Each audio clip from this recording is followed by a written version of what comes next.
Vamos agora analisar as questões que nós tivemos na prova de segunda fase de Direito Penal do 44º exame da OAB. Vejamos o que nós temos aqui na primeira questão.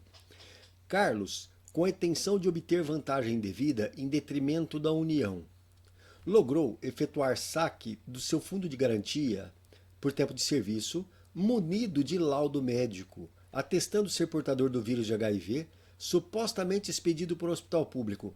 Documento materialmente falso.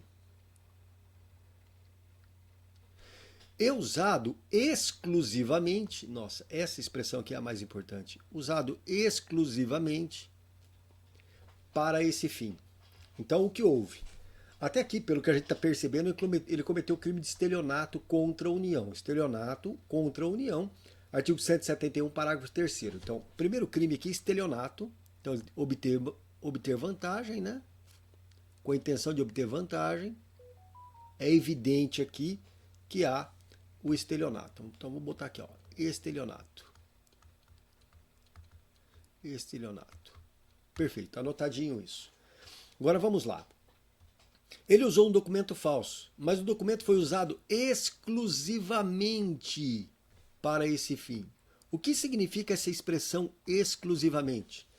É que o documento não dá para ser usado para outro estelionato, para outra finalidade. Isso significa que o documento exauriu sua capacidade lesiva exatamente naquele crime. E se ele exauriu a capacidade lesiva no crime de estelionato, o crime de uso de documento falso ou o crime do falso é absorvido pelo crime fim. Então o que nós teremos aqui? Esse fato de ter usado o documento, que caracterizaria o uso do documento falso, será absorvido, esse fato será absorvido pelo estelionato. Por quê? Porque o documento falso não pode ser utilizado em outras ocasiões. Ele exauriu sua capacidade lesiva. Há inclusive uma súmula do STJ que trata desse tema, que é a súmula 17. Mas vamos seguir. O Ministério Público Federal propôs acordo de não persecução penal, com base nos delitos de uso de documento falso, então, um delito, em concurso material, portanto, artigo 69, somando as penas,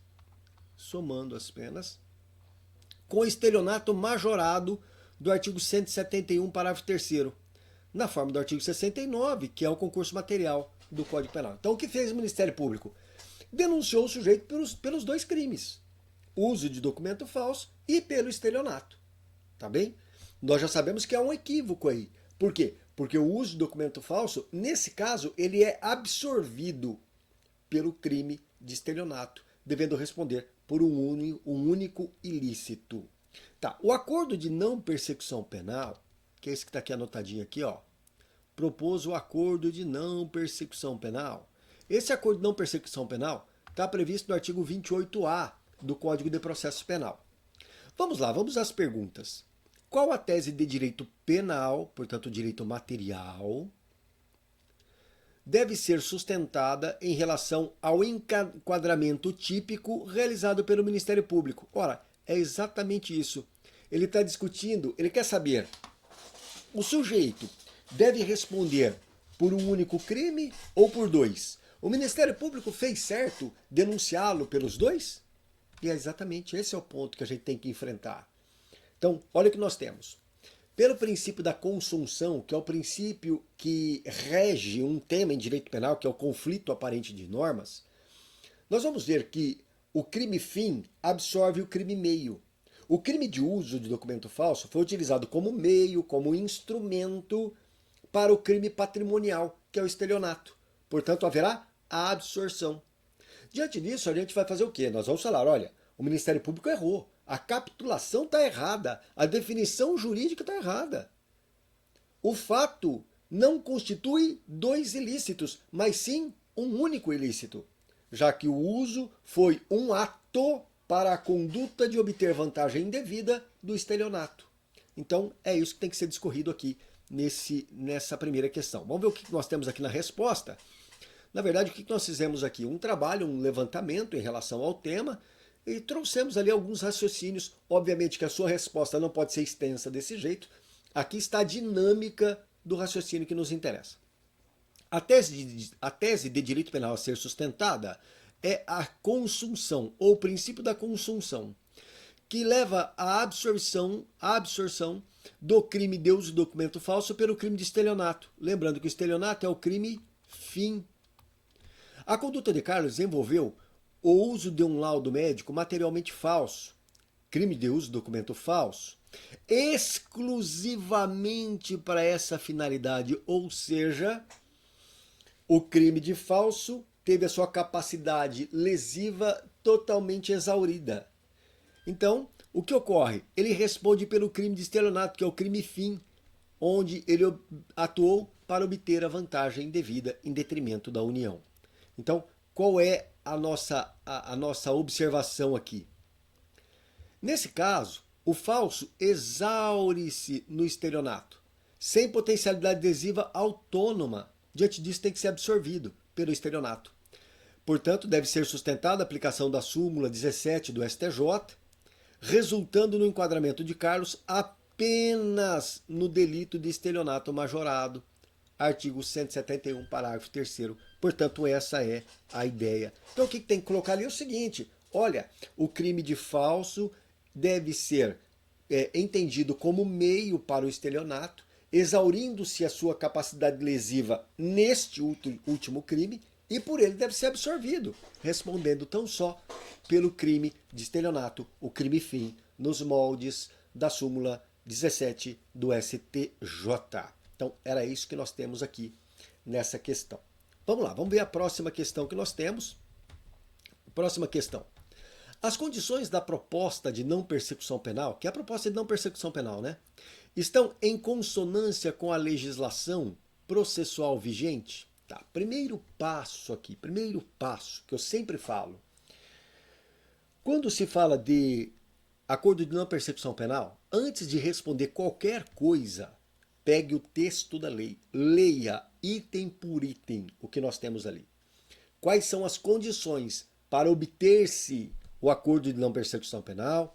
Quais são as situações proibitivas do acordo? O que impede o acordo? E, finalmente, quais são as condições que podem ser estabelecidas? Isso está explícito lá no artigo 28A do Código de Processo Penal. E a prova da OAB adora perguntar a respeito do acordo de não persecução penal. Então, primeiro passo aqui. Observando a capitulação que o Ministério Público deu. O Ministério Público falou de 2 crimes. O que nós temos que fazer?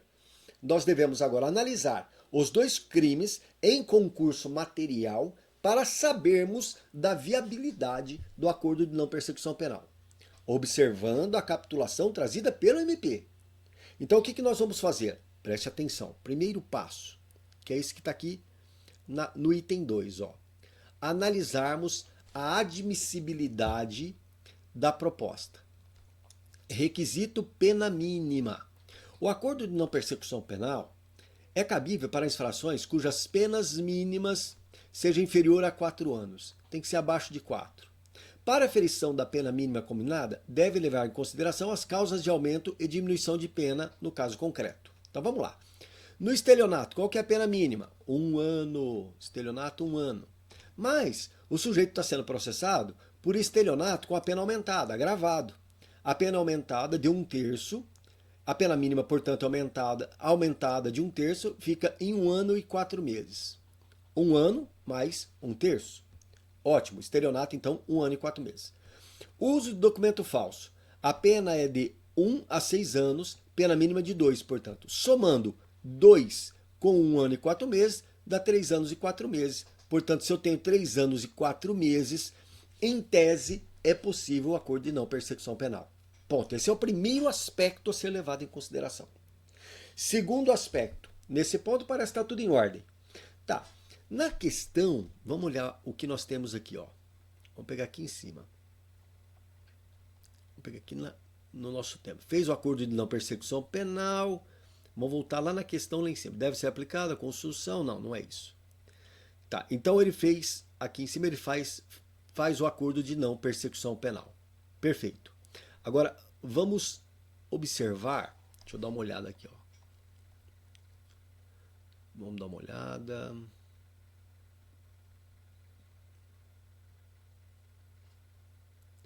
Tá, o que o membro do Ministério Público fez? Eu não sei se essa parte do texto, com a intenção tal, supostamente o acordo de não ser perseguido com base no tal, concurso material. Tá, o problema que eu trouxe aqui, ele está faltando uma informação, que é a respeito do acordo de não persecução penal, que o Ministério Público faz o quê? Ele apresenta uma proposta. Qual é a proposta apresentada pelo MP? Ele faz a proposta de prestação de serviço à comunidade pelo prazo estabelecido na pena mínima. Então, olha o que diz o acordo do Ministério Público. Ele fala, olha, eu ofereço a prestação de serviço à comunidade igual à pena mínima. Pena mínima. Então, ele diz que, no acordo, qual é a condição a ser estabelecida? A prestação de serviço à comunidade igual à pena mínima estabelecida. E a pena mínima estabelecida ali, como a gente havia destacado, seria quanto? Seria 3 anos e 4 meses, levando em conta os 2 crimes. Perfeito, mas esse não é o problema.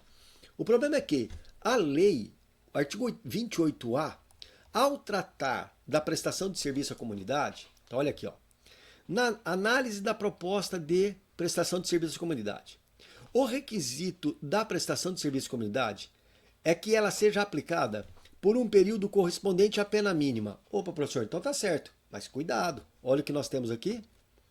Diminuída de 1 a 2 terços. De 1 a 2 terços. Qual foi a proposta do Ministério Público? Agora a proposta está aqui, não deixei de colocá-la. Como promotor, o Ministério Público Federal propôs o cumprimento pelo período integral da pena mínima, tem um problema. Está errado. Por quê? Qual que é o período de prestação de serviço à comunidade? Deveria ser o período da pena mínima reduzido de quanto? De 1 a 2 terços, conforme estabelece a lei. Reduzido de 1 a 2 terços. Então, está em desconformidade. Não pode ser pela integralidade, nos termos do artigo 28A, inciso 3º do Código de Processo Penal. Então, qual seria a resposta sugerida? Embora o delito seja objetivamente elegível ao acordo de não persecução penal, a condição imposta de prestação de serviço à comunidade, por não prever diminuição obrigatória de 1 a 2 terços da pena mínima, não está em conformidade com o artigo 28A do Código de Processo Penal. Pronto, parando aqui. A resposta é isso daqui, ó. É isso que está anotado aí, tá bem? Então, não respeitou-se a diminuição obrigatória que nós temos na lei. Então, esse é o problema, tá bom? Então, a primeira questão superada. Vamos à segunda questão. Vou pegar aqui a segunda questão. Vou descer ela toda para a gente ficar numa página separada, né? Vou pegar aqui, ó. Vamos lá. Manuela, um dia antes de completar 18 anos, envolveu-se uma briga na escola, tendo atingido a sua adversária na cabeça com uma cadeira. Opa, então a gente vai anotar aqui. A conduta se deu quando ela tinha 17 anos. A atividade, lembre sempre, artigo 4º do Código Penal. O tempo do crime leva em conta a atividade, ou seja, o crime ocorreu enquanto ela era inimputável. Tempo do crime, considera-se praticado o crime no momento da ação ou da omissão, ainda que outro venha a ser o momento do resultado. Portanto, teoria da atividade. Vamos lá. O golpe foi tão severo que Alessandra, a vítima, foi levada ao hospital inconsciente. Após um mês de internação, quando Manuela já tinha 18 anos, Alessandra faleceu. Ora, a conduta se deu quando a Manuela era menor de idade, quando ela era inimputável. O resultado da morte adveio quando ela já tinha maioridade penal, quando ela já tinha 18. Este fato será imputado a ela penalmente? Não pode, porque quando ela praticou a conduta, ela era inimputável. Então há um problema aqui. Vamos ver o que rolou, né? em decorrência da ação de Manuela. Por tais fatos, o Ministério Público denunciou Manuela perante o Tribunal do Júri pelo homicídio doloso de Alessandra. Portanto, está imputando a ela um resultado que ocorreu após ela ter adquirido a maioridade. Tá bom? Então, beleza. Então, vamos seguir. Recebida a denúncia e expedido o mandado de citação, o oficial de justiça dirigiu-se à residência de Manuela, situada na comarca onde ocorreram os fatos, e foi atendido pela mãe da citanda, que esclareceu que sua filha havia saído para trabalhar e retornaria mais tarde. O oficial de justiça certificou o ocorrido e devolveu o mandado, o que motivou ao juiz ordenar a citação por edital. Nossa, errado. Por quê? A citação de edital, por edital só se justifica quando a citanda não é localizada. Não é o caso. O oficial de justiça foi até lá, ele não esgotou os meios para encontrá-la, sabendo que ela mora, que ela saiu para trabalhar, não é motivo para devolver o mandado e não é motivo para o juiz determinar a citação por edital. Então está errado. Então eu tenho dois equívocos aí. Primeiro, em relação ao direito penal, ela era inimputável. E em relação ao aspecto processual, a citação por edital não cabe neste caso, porque eu não posso dizer que ela está em local ignorado, que ela não foi encontrada, não é isso. Então vamos analisar agora as questões que nós temos. Vamos lá. A fim de afastar completamente, essa expressão aqui, ó, não deixa dúvida qual é o assunto que ele quer, né? A fim de afastar completamente a responsabilidade penal de Manuela pelos fatos, qual a tese de direito penal que deve ser sustentada? A inimputabilidade. Então o que nós vamos falar? Olha, a Manuela praticou o crime quando ela era menor. A atividade ocorreu enquanto ela era inimputável. Inimputabilidade prevista no artigo 27 do Código Penal. O direito penal brasileiro adota a teoria da atividade para determinar o tempo do crime, estabelecendo que o crime considera-se praticado no momento da ação ou da omissão, ainda que outro seja o resultado. No momento da ação, a agressão que causou a morte de Alessandra ocorreu um dia antes de Manuela ter 18, portanto ela era inimputável. O resultado ocorreu depois, mas isso não vem ao caso. Então o que nós vamos alegar aqui? Para eximi-la de responsabilidade penal, nós vamos dizer, olha, levando em conta a teoria da atividade que está prevista no artigo 4º do Código Penal, o crime ocorreu quando Manuela tinha 17 anos, apesar de o resultado ter ocorrido depois. E quando ela tinha 17 anos, evidentemente, de acordo com o artigo 27, ela é inimputável e, diante disso, não há responsabilização penal. Então essa é a resposta, tá? Então, primeiro item aqui resolvido. Vamos ao segundo item. A citação por edital observou as normas do Código de Processo Penal ou do Direito Processual Penal? Errado. Por quê? Porque não exauriu-se a possibilidade de localização dela.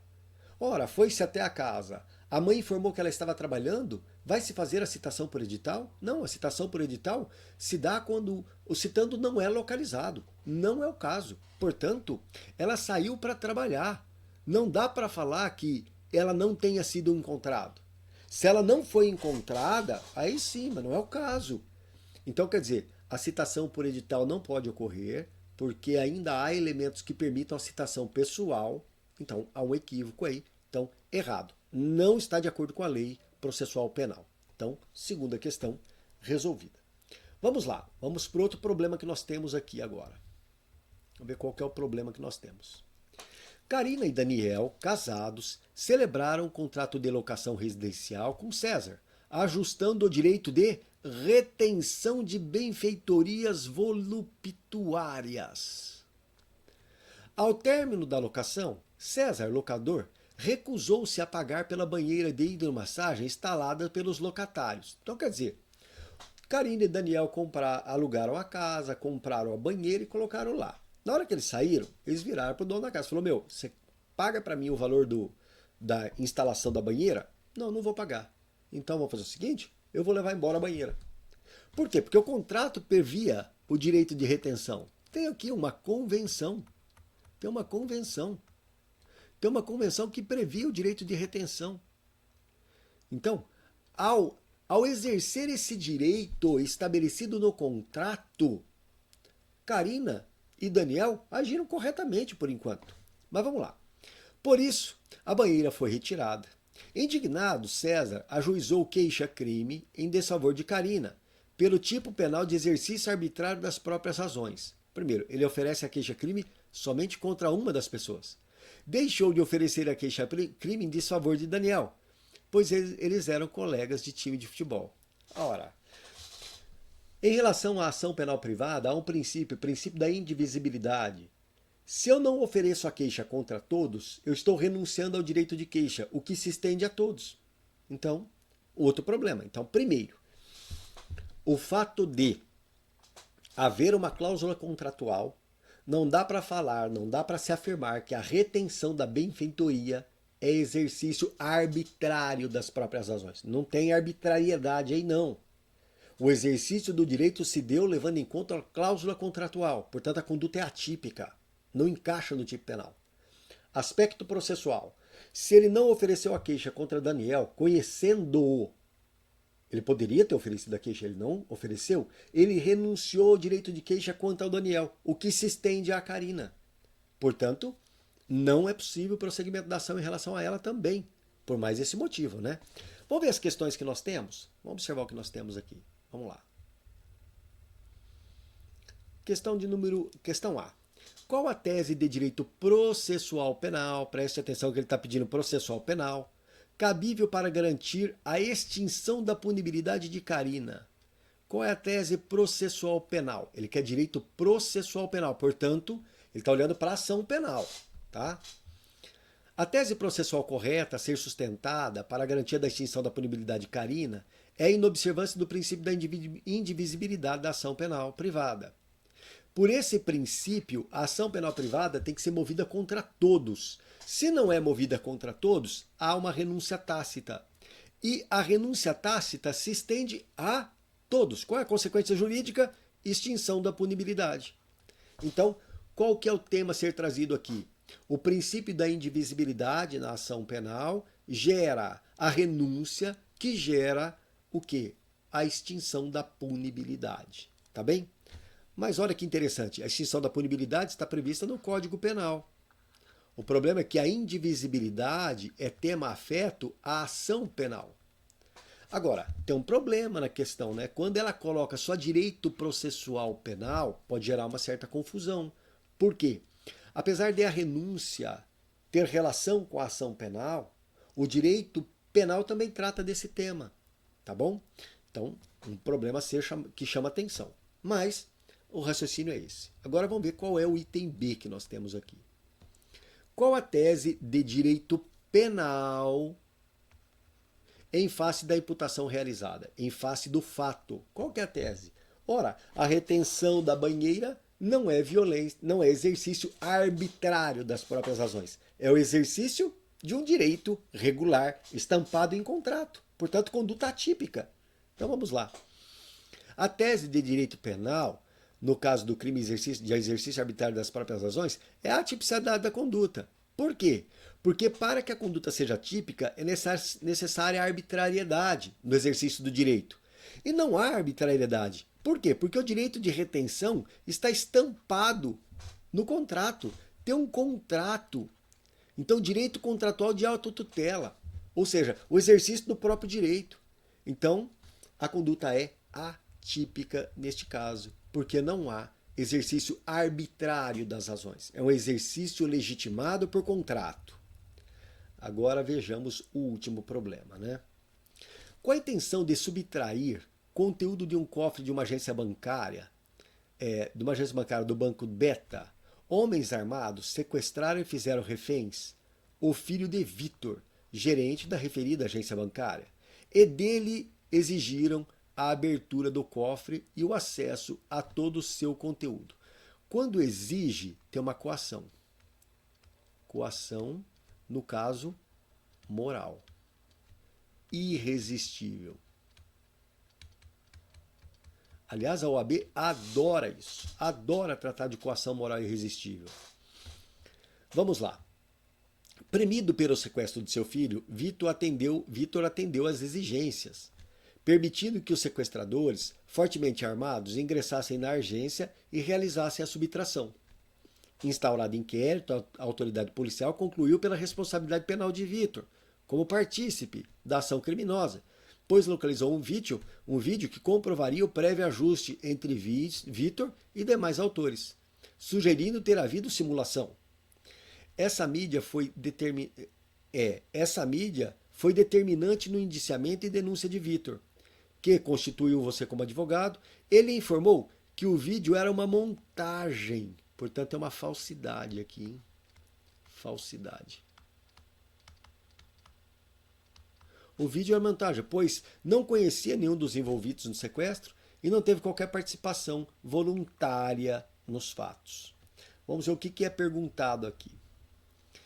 Qual a tese adequada de direito penal a ser sustentada em favor de Vitor, a fim de afastar a responsabilidade pelo fato? Ficou muito claro. Coação moral irresistível do artigo 22. Essa coação moral irresistível, ela faz com que haja a exclusão da culpabilidade, portanto, afasta a responsabilidade do agente.